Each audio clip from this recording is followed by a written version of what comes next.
عوض الشابي، اهلا وسهلا من جديد. مرحبا بك معز مرة أخرى، وتحية لمستمعي الإذاعة الوطنية التونسية اللي التحقوا بنا الآن ويستمعوا فينا، ونرحبوا بضيفنا اللي شرفنا بحضوره ومشكور على تلبية الدعوة، السيد محمد البليدي، مدير عام الوكالة التونسية للتعاون الفني. صباح النور، مرحبا بك. صباح الخير، تحية لكم وتحية لكافة مستمعي الإذاعة الوطنية. مرحبا بك.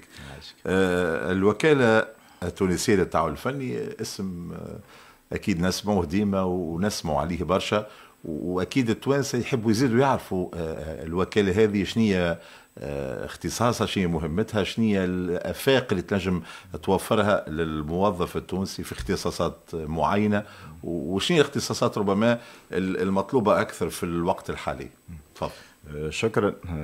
هو يعني بعجالة أنا ممكن باش نقدم الوكالة ونقدم التعاون الفني. قداش عمرها هي تو الوكالة؟ الوكالة 52 سنة. ما شاء الله. هي مؤسسة عمومية تأسست سنة 1972. أيوة. والتعاون الفني يعتبر يعني مش نخرجوا شوية من الصورة النمطية اللي يقولوا التعاون الفني نتاع الخروج الخارج وكاو، لا هي يعني هو نشاط، هو نشاط مهم وعنصر تقارب يعني وتضامن بين الشعوب، ووسيلة فعالة لتبادل يعني المعرفة وتحقيق التنمية بين مختلف البلدان. نعم. وتونس كانت سباقة في المجال هذا، ومنذ السبعينات يعني منذ تأسيس الوكالة يعني تم إيفاد عديد المتعاونين التونسيين للخارج في إطار تضامن تونس مع مختلف هذه البلدان. في الأول كان يعني الإيفاد المدرسين توانسة لبلدان الجوار كما الجزائر والمغرب، وتوسع يعني نشاط التعاون وشمل العديد البلدان حتى البلدان البعيدة كما جيبوت وجزر القمر وفانواتو، وعديد التونسيين عملوا في مختلف البلدان.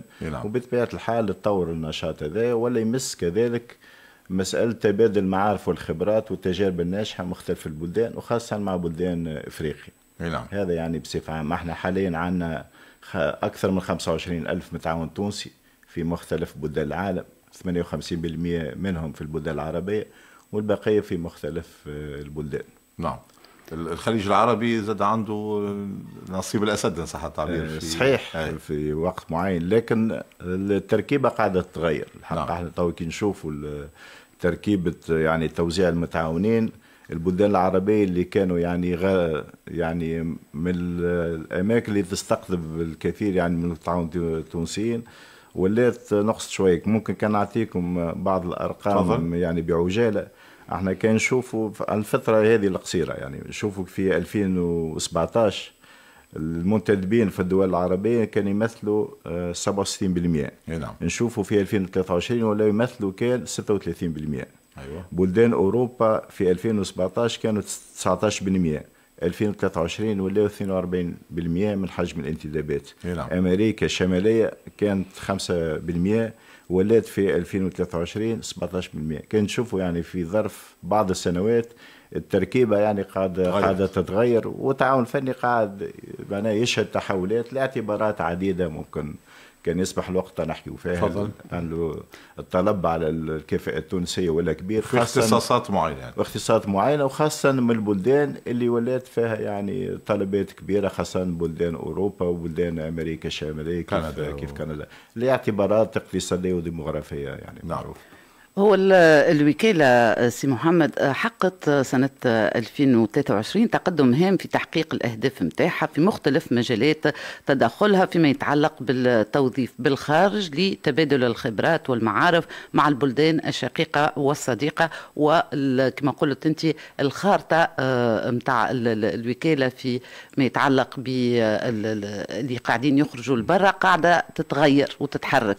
كان الاتجاه أكثر للخليج، تويك بدأ يتوزع بين أوروبا، أمريكا، البلدان أخرى. فالوكالة في التعاون مع فما يتبعوا معناتها كما كنا نحكي في الكواليس مع معز بالنسبة للموظفين اللي يمشيوا غاديكا، انتم تأمنوا لهم الظروف الملائمة للإقامة معناتها باش يكونوا في البلد للالتحاق بالبلد اللي باش يقيموا فيه. لكن إذا كان فرضا صارت بعض المشاكل أو التقصير منهم، كيفاش يكون تصرف الوكالة وكيفاش يعلموكم كيفاش باش يكون معناتها الإنسان اللي باش يمشي وباش يعرف روحه على إيش قادر؟ شكرا. هو الوكالة توا عندها حوالي 25 ألف متعاون تونسي متواجدين مختلف البلدان. هو رقم مهم. أيوة هذا رقم مهم، وهم معظمهم يعني ملتحقين يعني لدى الوكالة والعاملين في القطاع العام وفي الوظيفة العمومية. بطبيعة الحال فما متابعة، هو اللي هي راهي المتابعة تكون من الأول يعني حتى قبل يعني إيفاد المتعاون الخارج فيه يعني تحسيس وتعريف يعني بجهات اللي البلدان يعني اللي باش يمشيوا لها، يعني فما تحسيس فما تعريف يعني بالقوانين البلدان كيف تتعاملوا وغيره. هذا يدخل يعني في اطار يعني التأثير للمتعاونين، وفي نفس الوقت فما متابعة على عين المكان مختلف. عندكم مكاتب موجودة؟ عندنا مكاتب، عندنا 7 مكاتب، 6 في دول الخليج وواحد في موريتانيا.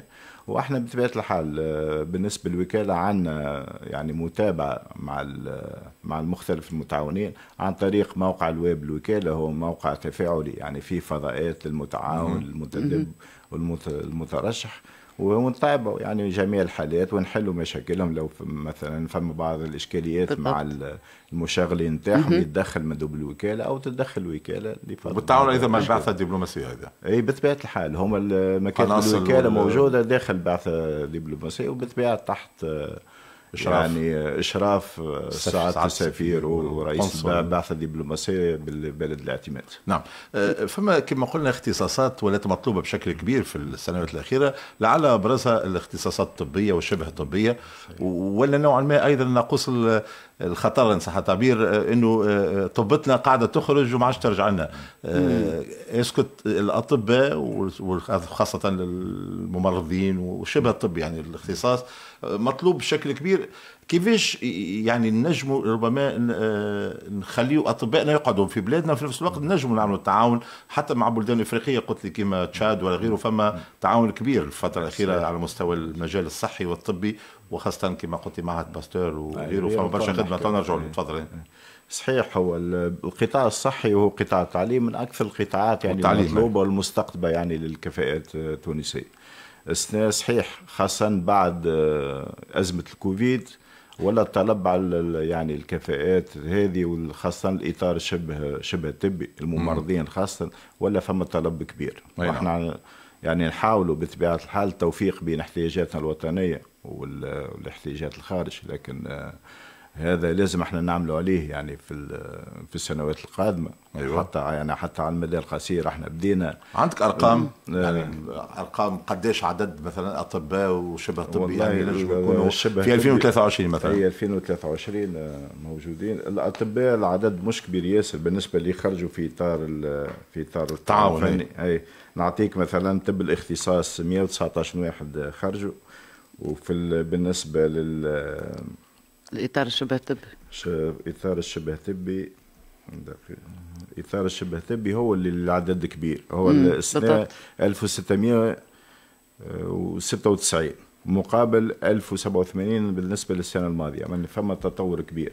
وهذا يعني يفسر خاصة الطلبات اللي جاية من أوروبا ومن كندا. هو فما بلدان يعني عندها احتياجات كبيرة وعندها وعي يعني بمسألة الصحة، ولأسباب ديموغرافية عديدة يعني فما الطلب هذا.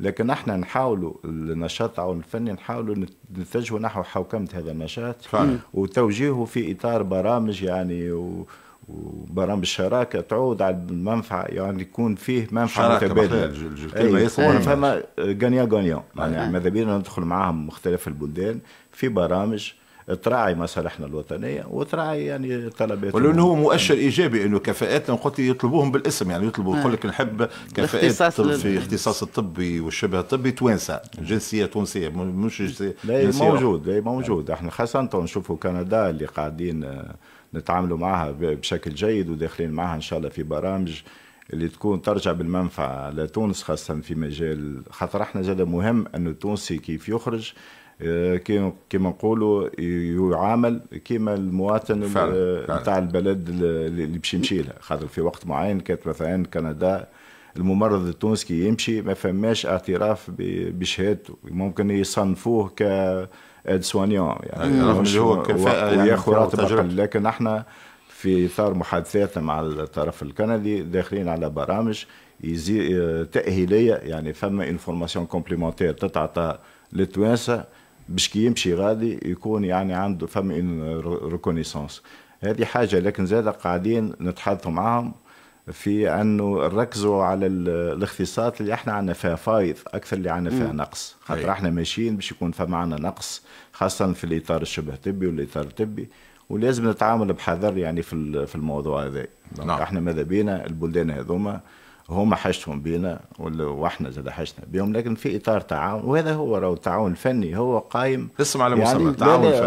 هو تعاون يعني انه تبادل للمعرفه والخبره، وهذا هو يعني ما فماش طرف باش يملي شروط على طرف اخر، بالعكس احنا قاعدين نتعاونوا. ممكن كفاءاتنا مهم ان تكون تتواجد في الخارج باش تشع صوره تونس، والتعاون الفني راهو بشكل او باخر هو قادره اشكال اخرى من التعاون، يعني ممكن انك ونوع راهو خاصه كيما نحكيو مثلا على تبادل الخبرات، هو نوع من تصدير خدمات الخبره. قلت لي معاش عوض فتي معنا، قلت لي يعني حكايه حلوه صارت في القمه الفرنكوفونيه في جربه، احكي لنا. مهمة برشا. أنا ممكن نرجع شوية، خاطر ثم البعثة التعليمية التونسية، السادة التونسيين تحولوا لجزر القمر في أي سنة؟ في سنة 76. يعني كانت مجموعة، نسيت بالضبط العدد لكن مجموعة مهمة. تحية لهم. اللي هم عوضوا يعني المتعاونين الفرنسيين اللي خرجوا من جزر القمر. وفي الوقت هذاك الرئيس بورقيبة الله يرحمه هو بعث يعني المجموعة التوانسة اللي باش يقريوا في جزر القمر، من ضمن الناس اللي قراوهم هذم قراوا الرئيس الحالي لجزر القمر.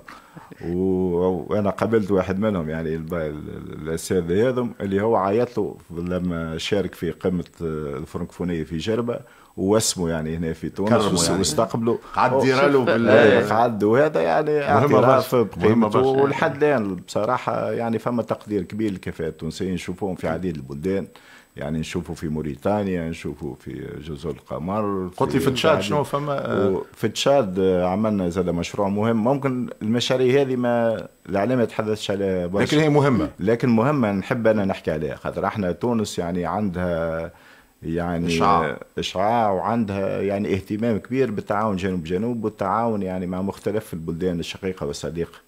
خاصة تونس عندها بعض التجارب الناجحة، عندنا بعض المعارف والخبرات تاع المؤسسات التونسية، ماذا بينا نتقاسموها مع عديد البلدان. وكان عملنا مشروع مهم في تشاد بالتعاون مع البنك الإسلامي للتنمية لتعليم اللغة العربية. يعني هما النظام التعليمي متاعهم بالطبيعة يعتمد على الفرنسية، لكن يحبوا على الإدخال يعني اللغة المزدوجة، يعني يكون فما تعليم عربي وفرنسي وكان تجربة مهمة بالتعاون بالطبيعة مع خبرات وزارة التربية التونسية. وزارة التربية عندها عديد المؤسسات المهمة فيما يخص المناهج والبرامج، وعنده خبراء يعني طراز عالي، هم اللي عملوا برنامج على 3 سنوات بتشاد، وعملوا يعني لمانويل سكولير وكونوا يعني المكونين التشاديين. يعني كان برنامج مهم، وإن شاء الله احنا نحاولوا البرنامج هذايا يتحول يمس بلدان أخرى اللي محتاجة أنها تدخل في مناهجها تعليم اللغة العربية، كما نيجيريا كما جزر القمر. نفس الشيء احنا يعني عديد المشاريع تقوم بها الوكالة، وقامت بها الوكالة سنة 23. تهمت هذه مسألة تبادل المعارف والخبرات في إطار تعاون جنوب جنوب، وهي يعني مشاريع قمنا بها في إطار شراكة مع البنك الإسلامي للتنمية ضمن آلية تبادل المعارف والخبرات. ممكن 4 مشاريع نحب نحكي عليهم. ثم مسألة هذه تطوير سلسلة القيمة الغذائية بغينيا، لا شان دو فالور، كيفاش نعاونوهم لتصدير المنتوجات الغذائية. واخترنا يعني 2 مواد يعني اللي هي المانجا والكاجو، نواد كاجو، كيفاش يعملوا فالوريزاسيون تاع لي برودوي هذو ونعلموهم كيفاش باش يصدروهم. يعني هذا مشروع مهم بالاشتراك مع السيبكس مع وزارة التجارة بخبرات تونسية. عملنا مشروع هذا بالنسبة لتعليم اللغة العربية بتشاد، ومشروع تأهيل المخبر الوطني لمستشفى المعروف بجزر القمر. ممتاز. يعني بالتعاون بالطبيعة مع خبرات يعني الانستيتيو باستور يعني. وهذا خاصة تم تأهيل المخبر هذا، تم تكوين الفنيين نتاعو، وتم مساعدتهم حتى في تركيز يعني المعدات المخبر، وهذا داخل خاصة في مكافحة مرض الكوفيد. نعم. وفما يعني مشروع كبير في المستشفى المعروف، واحنا تحاول الوكالة تساعد جزر القمر في تطوير هذا. تفضل. بركة حبيت نحكي على احنا لمينا في كتيب كافة الخبرات التونسية، مهمة. سميناها احنا لا كارتوغرافي لي سونتر دو ريسورس تونيزيان، اللي هو لمينا فيه كل مراكز الخبرة والتجارب التونسية الناجحة، مهم برشا. واللي ممكن نضعوها على يعني على ذمة مختلف البلدان، وإن شاء الله تكون تصدر قريبا نسخة بالإنجليزية ونسخة بالعربية. ممتاز. هو باش نختموا احنا سي محمد، وحبيت نقول اللي وكالة التعاون الفني ديما تسهل عملية الهجرة النظامية، تكون بعقود واضحة ومحددة زمنيا وفي عدة مجالات واختصاصات مختلفة. كيفاش الناس اللي يحبوا يتصلوا بكم يعملوا وين يجيوا؟ احنا عندنا يعني موقع الوكالة atct.en اللي يعني نحطوا فيه مختلف يعني العروض اللي تردع الوكالة في مجال محينة محينة في مجال التعاون الفني أو في مجال نسميه حاليا الهجرة المنظمة، اللي هو راهو شكل من أشكال التعاون الفني يعني. نعم. نعم. لكن هو في العادة كنا المتعارف عليه التعاون الفني يتم بين بلدان الشمال وبلدان الجنوب أو بين بلدان الجنوب، لكن نفس الشيء هو تنقل الاشخاص يعني من بلدان كالبلدان الجنوب للشمال، هو نوع من التعاون الفني ونوع من نقل المعرفه يعني من بلد الى اخر. يعني موقع الوكاله هذا فيه كل شيء، فيه بطبيعه مختلفه، فيه فضاء للمترشحين للناس اللي ترغب للعمل في اطار التعاون الفني، يعني يمكن يوضعوا ملفاتهم مباشره يعني على الموقع. احنا ما عادش نقبلوا يعني اوراق او لا كل شيء موجود على الموقع من غير ما يتنقل عن بعد، من غير ما يتنقل، يحط يعني السيره الذاتيه نتاعو على الخط ويتابع، وممكن حتى يتقدم للوظائف المعروضه كذلك على الخط. ممتاز. شكرا لك. شكرا لك سي محمد البليدي، مدير عام الوكاله التونسيه للتعاون الفني، على حضوركم معنا وعلى كل المعلومات اللي قدمتها. شكرا لكم. شكرا لك. باش نمشيو بعد شويه لصفاقس، ومن بعدها اخواننا من دوز وصلوا. اسكو جاوا على البسكليتات ولا لا؟ تنسالوهم، لانه اليوم باش نحكيو على الكرنفال المهم برشا للدراجات، باش يكون في الشهر الثاني من العام يعني قريبا ان شاء الله. شكرا لكم. نرجع بعد دقائق قليله من الان ونواصل هذا اللقاء في يوم سعيد حتى 9.